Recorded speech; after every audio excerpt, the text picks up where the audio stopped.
Les gars, je ne veux pas abréger les propos. Le Real Madrid a fait croire à Arsenal qu'il pouvait battre le Paris Saint-Germain. Arsenal est plus fort que le Real Madrid cette année, ça n'en fait aucun doute sur les deux confrontations. Mais le Paris Saint-Germain est largement plus fort qu'Arsenal. Et que ce soit le Real Madrid ou Arsenal qui serait passé, on allait perdre, on allait être éliminé, ça allait être le même résultat. Le Paris Saint-Germain allait se qualifier pour la finale de la Ligue des Champions. Comme je l'ai dit depuis un certain temps, avec le FC Barcelone, l'Inter, le Paris Saint-Germain fait partie de ses meilleures équipes. Arsenal, sur cette confrontation, ils ont quasiment rien tenté. Ils ont confondu le football et le rugby. Ils faisaient des touches longues, ils faisaient des centres au hasard. Et en face d'eux, il y avait un bloc équipe solide et cohérent. Vous savez, dans le football, vous pouvez avoir de la réussite sur certains aspects. Mais même ça, il faut aller la chercher.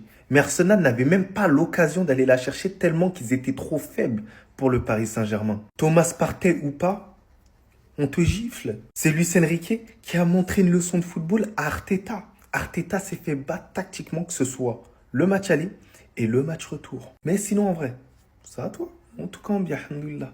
5 ans après, le Paris Saint-Germain est de retour en finale de Ligue des Champions. Et cette fois-ci, c'est pas pareil, puisque cette année, ils partent comme favoris. Victoire de buts 1 face à Arsenal. Qu'est-ce que le match aura pas été facile? Ça aura pas été facile. Partey présent, un Rice un peu plus haut, la bataille du milieu de terrain était beaucoup plus disputée. A même été remporté côté Arsenal. Les 15 premières minutes de jeu, d'ailleurs, étaient infernales. J'ai même failli croire que Arsenal était capable de se qualifier. Mais cet homme-là est apparu, Gigi Donnarumma. Il aura tenu la baraque encore une fois. C'est vrai qu'une fois n'est pas coutume, mais là, c'est pas qu'une seule fois là. Les tours s'enchaînent, il se montre encore décisif, il ne se trompe pas. D'ailleurs, que tu as une équipe constituée de beaucoup de jeunes qui se louent beaucoup avec des Barcola, des Doué, des Mendes, Fabien Ruiz vient montrer le chemin côté parisien en lâchant une superbe reprise de volée. D'ailleurs, c'est lui le man of the match. Ça peut être aussi Donnarumma. La performance aujourd'hui, le type n'a pas eu froid aux yeux. Quand son équipe était dans le mal, lui il brillait. Fabien Ruiz est très bon cette saison, mais je pense qu'il lui fallait ce match-là où il allait être un peu le seul à briller de mille feux, ou un des seuls. Parce que le match aller, il a été aussi performant. Et là aujourd'hui, c'est son match référence. Le problème que les Parisiens sur son but, avec un peu d'émotion, ils ont cru voir la reprise de Zidane. Vitinha va rater un penalty, Hakimi va marquer. Saka qui va d'abord réduire le score, avoir une action encore une fois dans la même zone, mais il va dropper le ballon au-dessus. Le what if, si Saka avait marqué ce but-là, le match aurait été dingue parce que je pense que le PSG aurait été capable de prendre un but derrière. En tout cas, hâte de voir ce que ça va donner.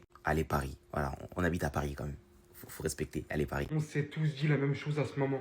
Comment il a fait? Ayant pourtant ramené ce premier but des Gunners au Parc des Princes, après la mauvaise défense de Marquinhos, voilà que Saka, avec encore 15 minutes au chrono à ce moment précis, s'il venait à marquer ce deuxième but, quand son équipe nageait dans le plus grand besoin, voici, il l'envoie où?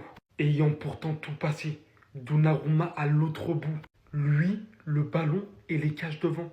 C'est tout ce qui restait. Un but plus 15 minutes d'intensité envers le Paris Saint-Germain. Je suis désolé, mais aussi loin dans cette compétition, sachant qu'on voit depuis hier soir qu'au final rien n'est gagné trop tôt. Une telle erreur, avec le statut que tu as dans l'équipe, considéré quand même comme l'un des meilleurs ailiers du monde, tu peux pas sortir ça. Même Valère Germain, même l'ancien grec de Marseille là, il marque ce but. Mais au final, ça ne mènera à rien. Et assez logiquement, le Paris Saint-Germain vient l'emporter. Et cette fois-ci, le ciel ne tombe pas par contre sur la tête du Paris Saint-Germain. Cette fois-ci, le Paris Saint-Germain est en finale de Ligue des Champions. Les gars, je le sens plus que jamais. Je pense que c'est pour eux. Vous n'êtes pas prêts à voir ce que le Paris des Princes va balancer une fois la qualification du Paris Saint-Germain fixée. Regardez bien les supporters, ça fait que de commencer. Regardez bien. Regardez juste. Là, il va y avoir les joueurs. Ils sont juste là. Je sais pas ce qui est en train de se passer, mais voilà comment ça termine. Je crois qu'il n'y a jamais eu un aussi bon moment pour dire Paname, c'est la Champions League. Paris, c'est le football. Quelle cohésion, quelle harmonie avec les supporters. Après un tel match, c'est un truc de fou ce qui est en train de se passer. Le Paris Saint-Germain retrouve l'Inter de Milan en finale. Le Paris Saint-Germain peut faire le premier quintuplé de l'histoire historique. Peut gagner la finale de la Coupe de France, la finale de la Ligue des Champions, la Coupe du Monde des clubs, déjà remporté de la Ligue 1, le Trophée des Champions. Peut remporter le Ballon d'Or avec Ousmane Dembélé, peut remporter le Golden Boy avec Désiré Doué. Ce qui est en train de se passer, mais j'ai jamais vu ça. Le Paris Saint-Germain, ils peuvent réaliser leur première et de quelle manière? En plus, ça rime, t'as capté. Je suis madrilène. Mais voilà, les gars, ramenez ce prestige en France. On est avec vous. On n'a jamais été autant avec vous. En vrai, qui a vraiment cru? Qui a cru qu'Arsenal allait se qualifier? pas moi, et au bout de 10 minutes, je savais que c'était terminé. Arsenal a pressé 10 minutes, mais il ne pouvait rien faire. Le PSG a tout simplement été plus fort. Rien à voir avec Barça-Inter. Il n'y a pas eu match sur la double confronte. Le PSG a dominé Arsenal. Le PSG est qualifié en finale. Bravo à Luis Enrique pour les travaux. Cette photo, elle représente bien le match. Hakimi a été nommé homme du match. Les deux autres meilleurs joueurs pour moi sur la pelouse ce soir, c'est Joao Neves qui pour moi était le meilleur des 22 acteurs et Fabien Ruiz qui nous a mis un but. Le contrôle sur le but de Fabien Ruiz, on va se le re-regarder 20 fois tellement c'est beau. Le PSG s'est farci toute la première ligue et ils sont en finale de Ligue des Champions. Qui aurait pu imaginer ça en novembre? Mais si vous vous souvenez, quand certains supporters du PSG ont dit que Luis Enrique c'était n'importe quoi, qu'il s'entendait pas avec Daniel Riolo dans la presse, on parlait que de ça. Luis Enrique c'est peut-être la fin d'une aventure, certains disaient. La défaite contre l'Atlético, le nul contre le PSV, la victoire toute juste contre Stuttgart, le nul contre Gérone, ou je sais plus, bref. Il y avait tellement de matchs. La défaite contre Arsenal, la défaite contre le Bayern. Le PSG était au plus mal. On est 6 mois après et la réalité c'est que le PSG est en finale et est peut-être le favori pour remporter la Ligue des Champions. La plus belle équipe d'Europe en termes de jeu avec le Barça, mais le Barça a été éliminé. C'est l'Inter qu'ils devront affronter. Rendez-vous le 31 mai, à voir si ce PSG va enfin la gagner. Personnellement, je ne l'espère pas. J'espère que l'Inter la gagnera et que Marseille reste à jamais les premiers.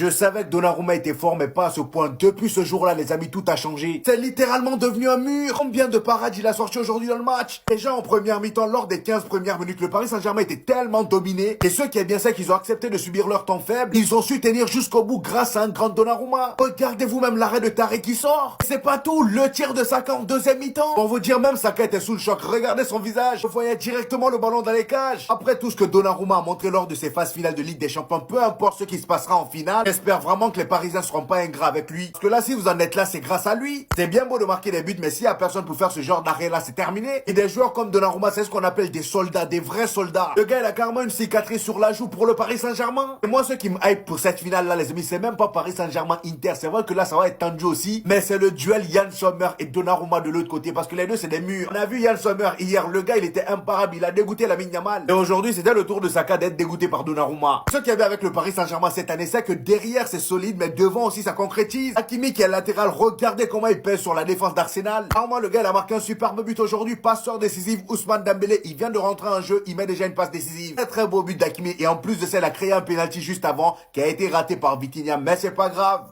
Dembouz mérite son ballon d'or. Dembouz mérite son ballon d'or, les frères. Finale de Ligue des Champions pour Dembélé qui vient de dépasser Mbappé en termes de goal assist sur une seule saison de Ligue des Champions. Dembélé, le joueur le plus décisif de l'histoire du PSG sur une campagne de Ligue des Champions. Le plus décisif en finale, putain, en finale. Les gars, je vous promets, il mérite son ballon d'or, putain, il mérite son ballon d'or. Les gars, je l'ai critiqué. Des fois, j'écris en lui, des fois en moi, mais là, je m'excuse. Dembouz, je m'excuse. Tu rentres passe des directs, les gars, 12 goal assist pour Dembouz. Les gars, mais est-ce qu'on se rend compte, s'il vous plaît? Dembouz peut devenir le plus grand joueur de l'histoire du club et je n'ai même pas peur de le dire, les gars. Si Dembouz prend un ballon d'or, ce sera littéralement le plus grand attaquant de l'histoire du club. Rendons-nous compte de la folie, s'il vous plaît. Les gars, je suis en... Oh mon dieu. C'est pas pour tirer sur Mbappé, les gars, mais juste pour valoriser Dembélé. Je trouvais l'image, vous inquiétez pas. Franchement, dinguerie. Je suis fier de mon club. Je suis fier de mes supporters. Je suis fier de mes joueurs. Je suis fier de notre staff. Je suis fier de tout le monde. Je suis fier de Luis Enrique. Luis Enrique, je t'aime. Luis Enrique, je t'aime. Mon amour pour toi est infini. Je t'aime, je t'aime, je t'aime et je t'aime. Et je vous aime tous. Je vous aime tous. Le plus grand club français de l'histoire. Le Paris Saint-Germain marque l'histoire de la Champions League en France. Le Paris Saint-Germain est le premier club français à atteindre 2 fois les phases finales de Ligue des Champions, les frères. Et ce, en plus de ça, enfin depuis le changement de la compétition bien évidemment, et ça en plus de ça en 5 saisons. En 5 saisons, rendons-nous compte de la folie. On a fait 4 demi-finales, les gars, mais est-ce qu'on se rend compte de la folie, s'il vous plaît? Est-ce qu'on se rend compte de la folie, s'il vous plaît? Le Paris Saint-Germain est à son prime. Je vis la plus belle saison de l'histoire de mon club. Je vis la plus belle saison de l'histoire de mon club. Je vis la plus belle saison de l'histoire de mon club. Mais est-ce qu'on se rend compte, les gars, j'ai la migraine et je vais sortir tout de suite. Les gars, c'est la folie. C'est la folie, les frères. C'est la folie, on mérite. Après tout ce qu'on a souffert, on mérite. Et qu'on vienne plus me parler de l'OM ou je ne sais quoi. Cette année, déjà, faut qu'on la prenne. Mais les gars, on marque l'histoire. On performe en Europe. Enfin, un club qui performe vraiment en Europe, les frères. Non, je remercierai jamais assez Luis Enrique. Je ne remercierai jamais assez Luis Enrique de rentrer dans ma vie.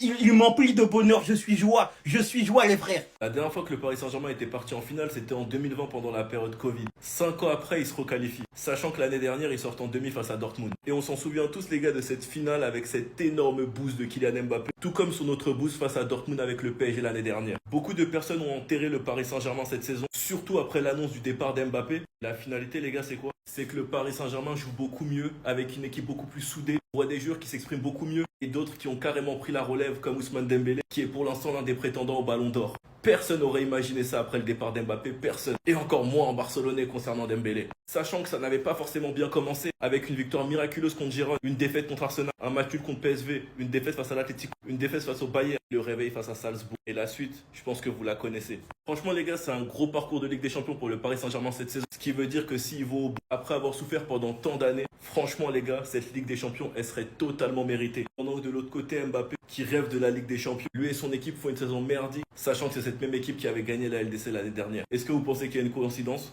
Moi je pense pas. Sinon vous les gars, vous en pensez quoi? Enfin, nous sur ta personne, on s'ennuie. Créez-moi le Gant d'Or. Créez-moi le Gant d'Or, les gars. Me parlez plus de Ballon d'Or. Là, vous êtes en train de me dire qu'on va tous parler du match du PSG, les gars, sans parler de cette action de Donnarumma. Non, je peux pas.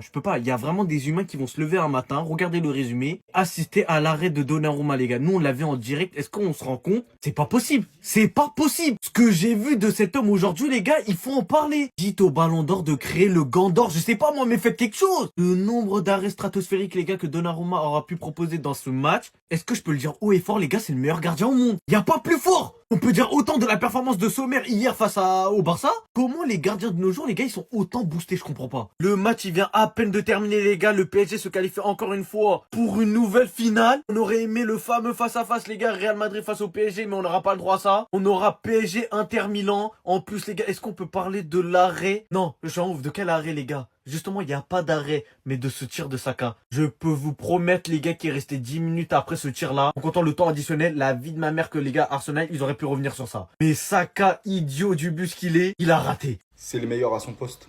C'est le meilleur latéral cette saison à son poste. Désolé Koundé, je t'aime bien, mais il est trop fort et en plus il est marocain. Non, parce qu'est-ce qu'on se rend compte réellement de l'apport d'Achraf Hakimi? 45 matchs, 21 goal assist. Tu te rends compte? C'est un latéral. Il a plus de statistiques que certains buteurs. Non, parce que quand c'est Marcelo, Daniel Alves, on sait dire qu'ils sont bons offensivement. Donc oui, il a peut-être certaines lacunes en défense. Il n'y a pas de souci là-dessus. Mais je vous jure qu'offensivement, il apporte trop. D'ailleurs, comme on dit, les hommes mentent, mais pas les chiffres. 3 buts, 5 passes décisives en Ligue des Champions. Est-ce que vous vous rendez compte quand même? On parle du gratin des gratins, le Graal, la Ligue des Champions. Et Hakimi, il est quand même à 8 goal assists. Donc franchement, aujourd'hui, j'ai envie de le mettre en avant. Et il mérite, parce qu'il a été critiqué. Il y a des moments où il était moins fort, je le disais moi-même, même si je l'aime beaucoup. Mais franchement, aujourd'hui, il n'y a rien à dire.